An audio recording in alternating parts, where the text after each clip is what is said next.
ahead and be turning to the book of 1 Peter. Book of 1 Peter. We'll begin our study of that book here this morning.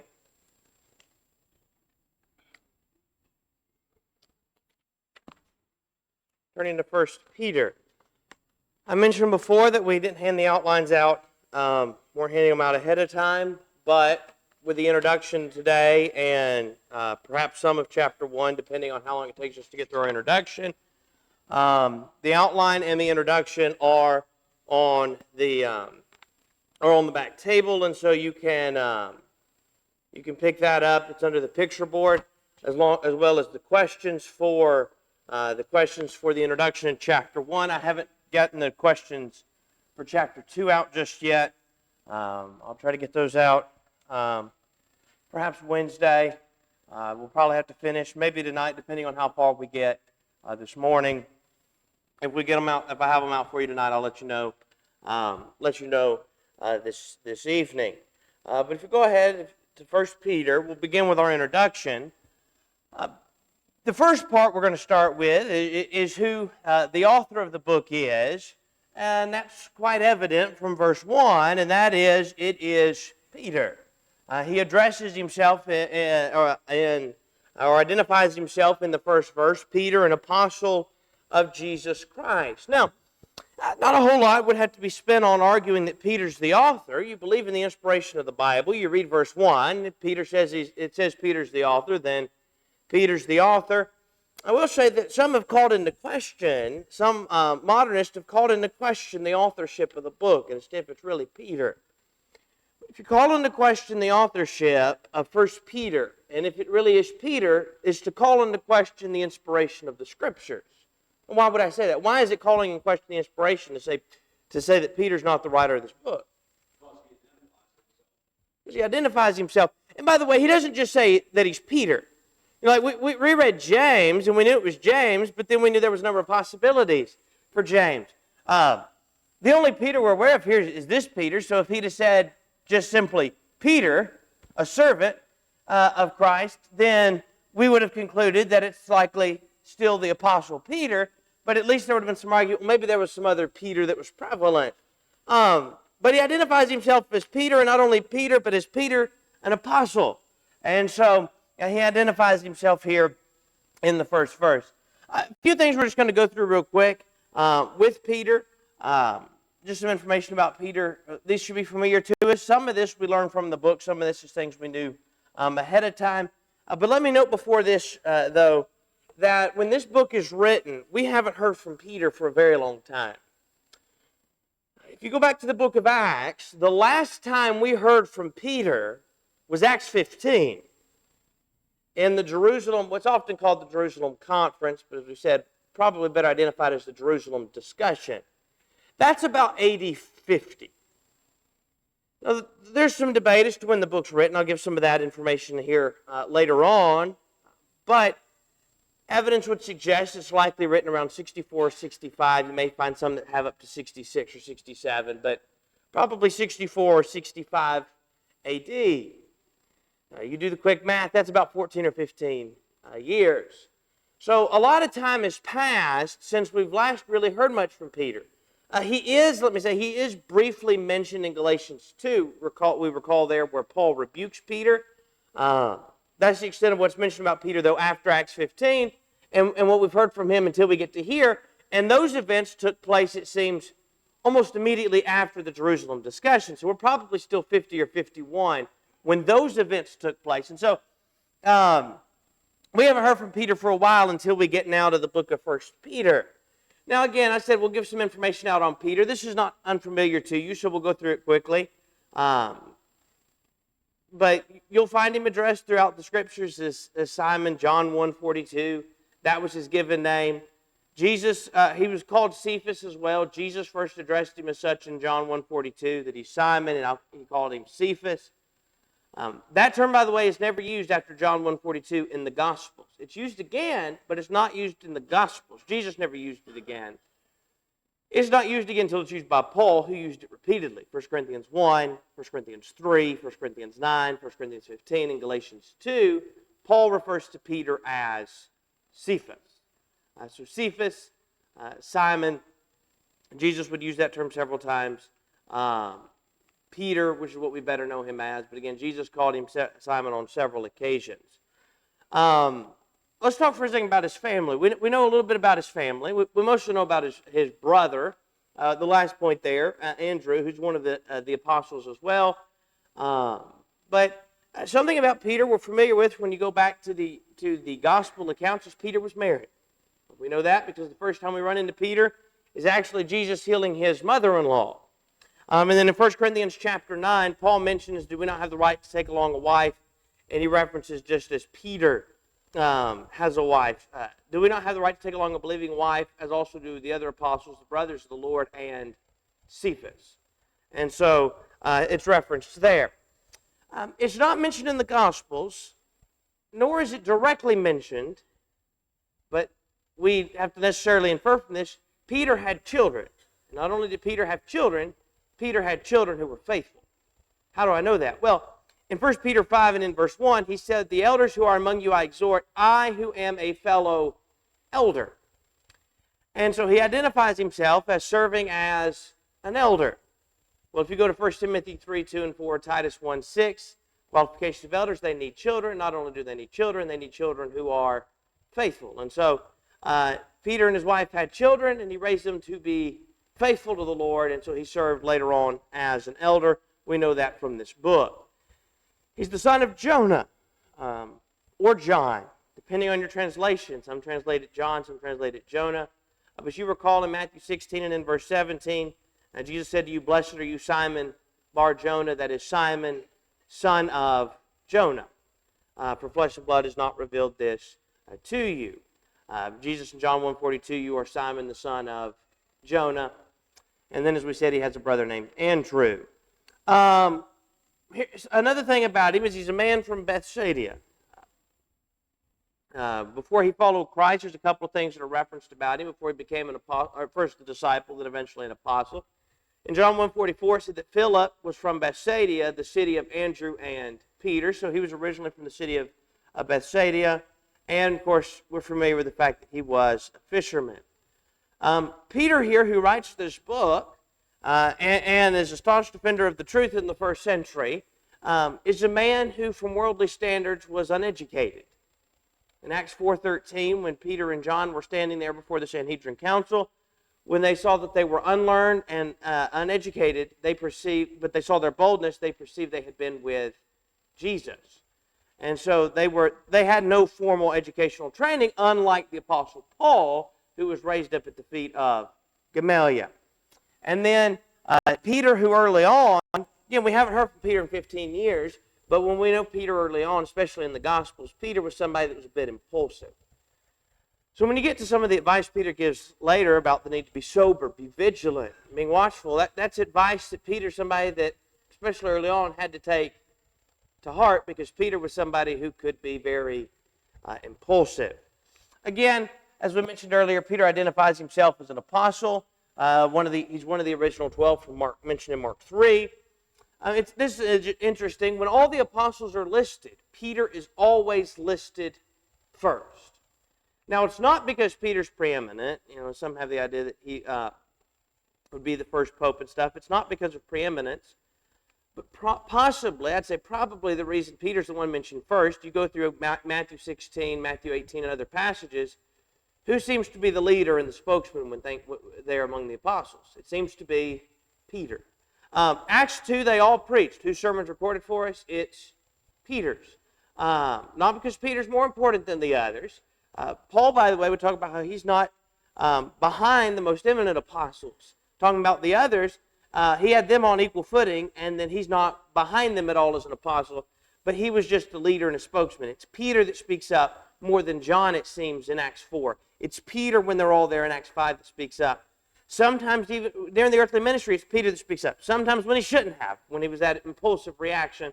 Sometimes when he should, but Peter's often seems to be the one that speaks up and more of the leader among the apostles. And so perhaps that's why, I'd say that's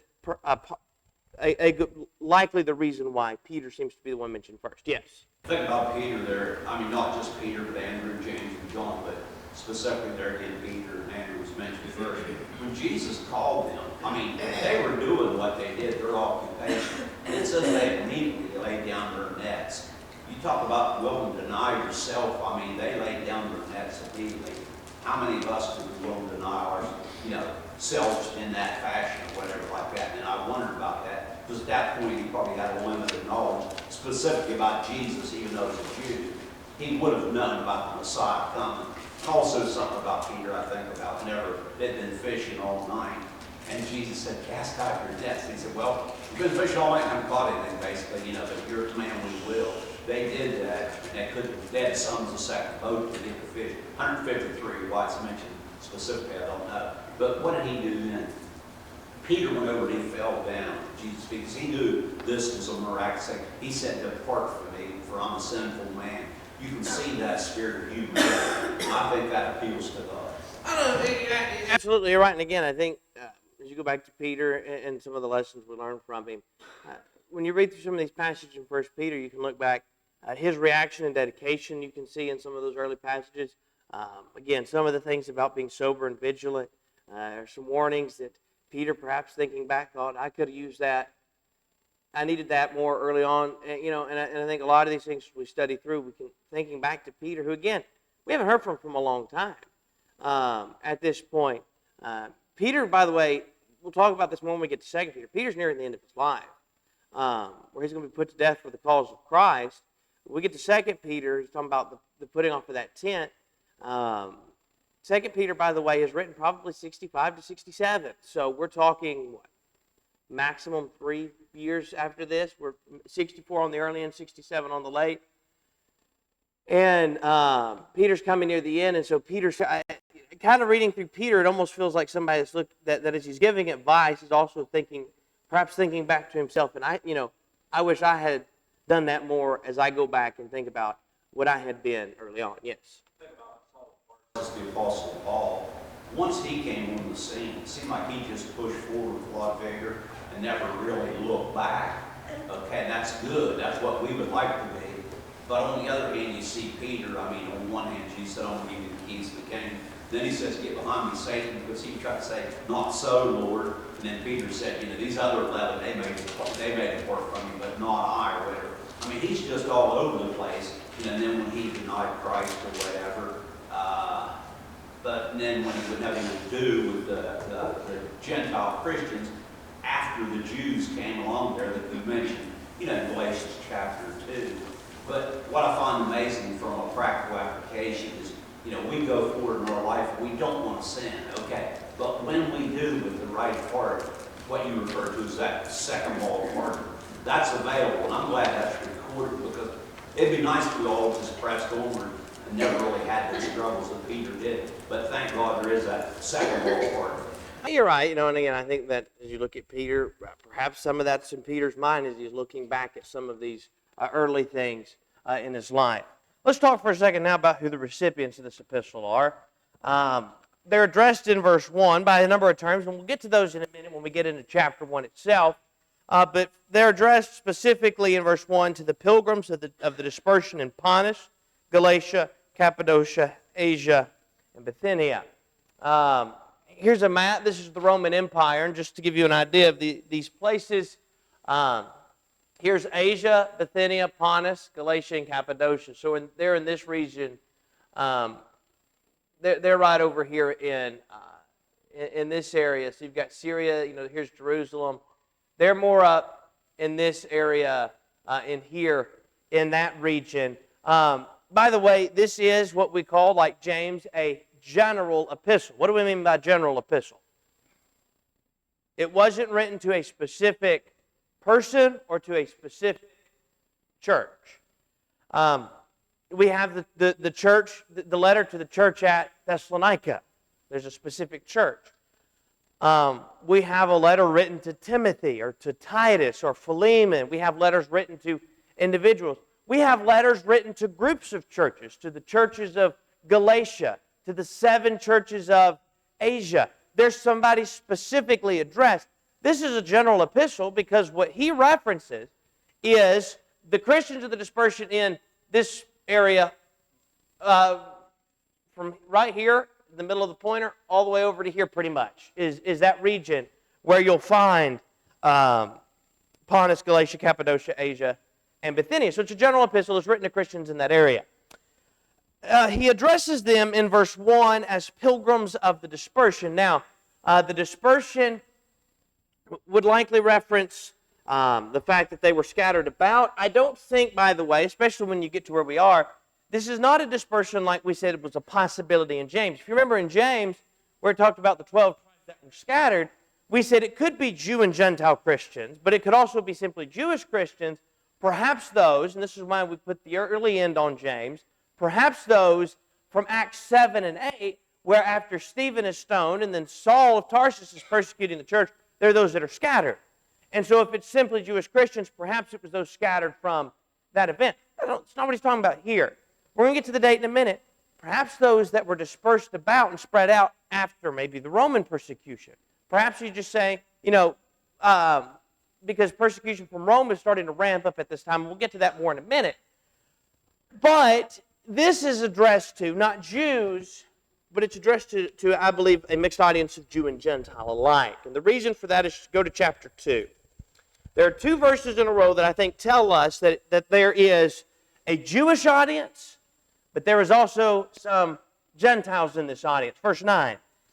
Back-to-back verses, they'll explain it. Verse 9 of chapter 2, but you are a chosen generation, a royal priesthood, a holy nation, His own special people, that you may proclaim the praises of Him who called you out of darkness into His marvelous light. That terminology in verse 9 is parallel to terminology used in the Old Testament to refer to the physical nation of Israel. Who would have been familiar with that terminology? It would have been the Jews. Verse 10, who once were not a people, but are now the people of God, who would not obtain mercy, but now have obtained mercy. I think verse 10 likely is a reference to the fact that there are some Gentiles. They weren't once part of the people of God because He chose the nation of Israel, but now those that were not a people are a people. They're whose people? They're His own special people. Verse 9, they are that chosen generation, royal priesthood. So I think evidence would suggest from the book that there seems to be a mix of Jews and Gentile Christians. There's a lot of terminology that would be familiar to the Jews, but then there's some terminology that suggests perhaps some Gentiles. Let me go to this term pilgrims for just a minute now. He calls them pilgrims of the dispersion. I don't think he's calling them pilgrims or sojourners in the sense of the fact that they were dispersed about and not in their homeland. And you can make that argument, well, maybe he's talking about they're pilgrims of the dispersion, they're scattered about. And you might be able, and there's a case you could say, well, maybe that's what he's referencing, and I would still say I think it's spiritual. But you could say, well, maybe, and perhaps, except for he uses that term or some equivalent 2 more times in the book. And both of those times he's referring to being spiritual pilgrims. Go to verse 17. We won't get to verse 17 this morning, so we'll come back and discuss this more again, Lord willing, Wednesday. But verse 17, and if you call on the Father, who without partiality judges you according to each one's works, conduct yourselves throughout the time of your stay here in fear.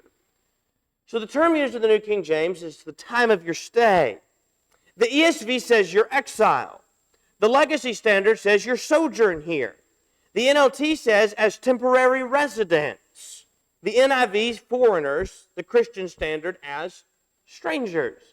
And so the term he's using there, your stay here or exile or temporary resident, he's referring to the fact that you're here simply as pilgrims or temporarily. The very next chapter then, verse 11, beloved, I beg you as sojourners and pilgrims. So again, we said that term in verse 17 can be translated sojourners. The term in chapter 1 is used as pilgrims.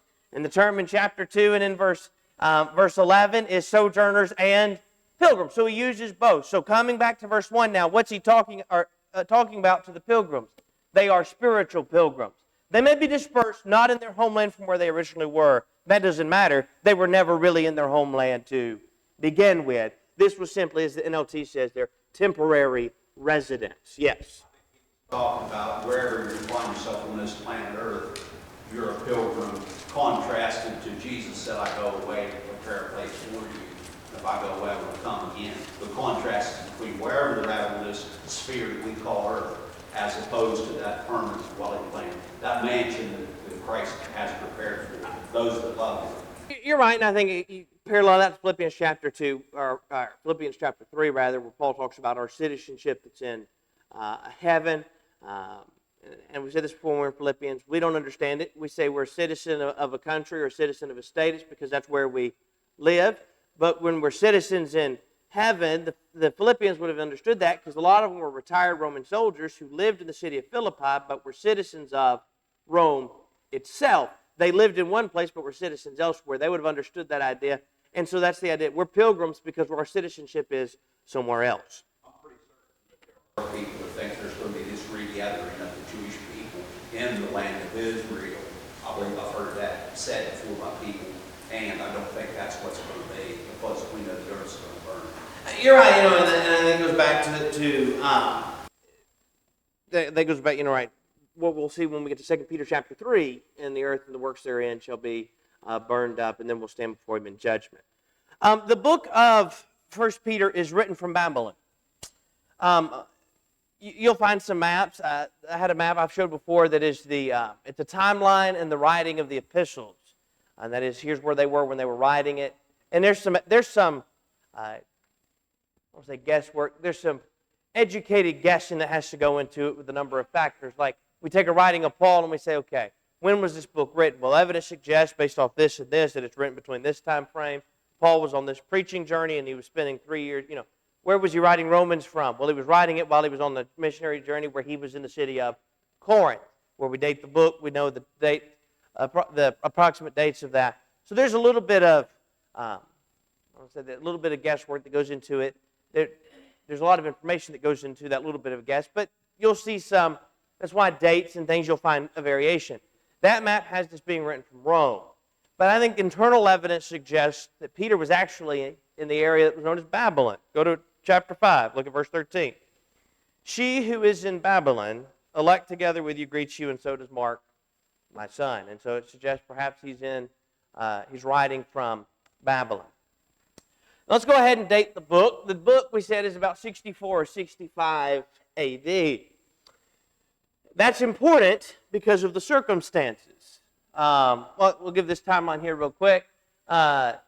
It's two of them because we can't fit it all on one, and they can't be fit all on one and be visible. Here's 40 A.D. Here's James, as we talked about when we were discussing it, perhaps the earliest of the writings. And then you go over here. Here are your later writings, which will be, we'll talk about it when we get there, but these are the writings of John. They're the later writings. The Gospel of John's actually written, while it covers a time frame from 0 to 33, is written around 85 to 95. And then 1st, 2nd, 3rd John, and Revelation. We'll talk about those dates when we get there, particularly focusing on Revelation. But for now, I want to focus back here. 1st and 2nd Peter, it gives a range of 64 to 66. Some things have 2 Peter being as late as 67. I think it's probably 65. I have it 65 to 67. But this here again, there's a little bit of estimation in it, but it has it 64 to 66. That's important because of the circumstances. And the circumstances are the audience that Peter's writing to is facing persecution. Now, why is the date important when it comes to the circumstances? Well, again, you've heard me say this before, but let's back up and remember as we're dating books. Anything prior to 64, anything prior, so when Paul's writing Philippians, Ephesians, all those books, he's writing in 62. Paul is in prison in Rome, but Paul's in prison in Rome because of who? Go back, it's because of the Jews. Remember, you go back into the end of the book of Acts, it's the Jews that complain. He's taken to Caesarea. He doesn't seem to be getting a fair trial. He appeals to Caesar. He's sent to Rome. 62 A.D., he's in Rome writing because he's appealed to Caesar. And he's awaiting that appeal, but he's there because of the complaints of the Jewish people, not because of the complaints of the Romans. 64, that changes. So when we go after 64, so I think Revelation's written in the 90s. And again, we'll get into all that later when we get to Revelations. That's a question, so we don't have time for that today. But let's just take that date for a moment. So when it's writing in the 90s, okay, who's the persecution that's discussed? Well, because I think if it's written then, it's the persecution from the Romans. Paul's writing in 65 or so, 65 to 67. Paul and Peter put to death somewhere around the same time. 2 Timothy is written about 65. When Paul is facing death row, it's from who? It's from the Romans. How do I know that? Because in 64, remember this, there are some important historical dates that help us in relation to the Bible. In 64 AD, the city of Rome burned. Why did it burn? Don't know. Was it intentional by Nero? Was it neglect? Don't know. There's some debate about that. But going back in history, the fault of Rome burning was on Nero, who was the emperor. The city burns. Who does Nero blame? The Jewish people, and particularly the Jewish Christian. It's the Christian. So what happens in 64? Now the Roman government, who, remember before when Paul was having times he was questioned, I think it was in Corinth, and they take him before the Romans. He's like, listen, I'm not going to judge about things concerning your law. They were staying out of it, and then now in 64 that changes, and they begin persecuting. So, when Peter's writing, he's writing to an audience in the face of persecution, verses 6 and 7, facing various trials and the testing of your faith. He talks about that more in chapter 4. Let's go to our questions here for just a minute. Excuse me. Questions 3 through 11 are on chapter 1, so we're not going to get to those this morning. We've got about 3 minutes remaining. Let's get to 1 and 2. You may have read it and come up with a different theme. That's fine. There are a number of things that are talked about throughout the book. I'll give the theme I have here in a minute and an outline. But let's go to question number 1. Somebody for me, briefly summarize the book of 1 Peter. You read the book of 1 Peter and somebody says, what's it about? How do you summarize it? Just a couple sentences. What's the book about? As Christians, they're going to suffer. As Christians, they're going to suffer. That's one of the main themes of the book. I have one theme for the book. I had 2, and I think there's a connection there. I'll talk about it in a minute. Suffering is one of those 2 main things talked about. The second one is mentioned in chapter 1, which is the answer to the question I have is the answer to question 2 here in a minute. So we'll go ahead and get that. What's the main theme of the book? So the summary, they're going to face some persecution, and they need to endure that. I think the main theme of the book is, I'm sorry?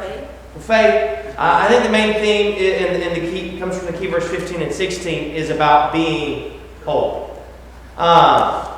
It's talked about mostly in chapter 1 and again in chapter 2. But go to chapter 1 with me. Let's go to 1 Peter chapter 1. We'll hit on this here in 1 Peter 1 in our time we've got remaining. Verse 15 and 16. But as he who called you is holy, you also be holy in all your conduct, because it is written, be holy, for I am holy. Verse 9 of chapter 2, we talked about him not quoting, but alluding to some terminology from the Old Testament about the nation of Israel. They are a chosen generation, a royal priesthood. This is the one particularly borrowing from. They are a holy nation. So I think the main theme of the book is focused on being holy. And again, the key verse is 15 and 16 of chapter 1. So let's get to the outline here of the book. I have the book, I thought those were coming in one at a time. I have the book divided into 4 sections. The first of those is simply chapter 1. I title that, The Call to be Holy. So if you've got your outline on chapter 1, and you look at the top, it's the call to be holy.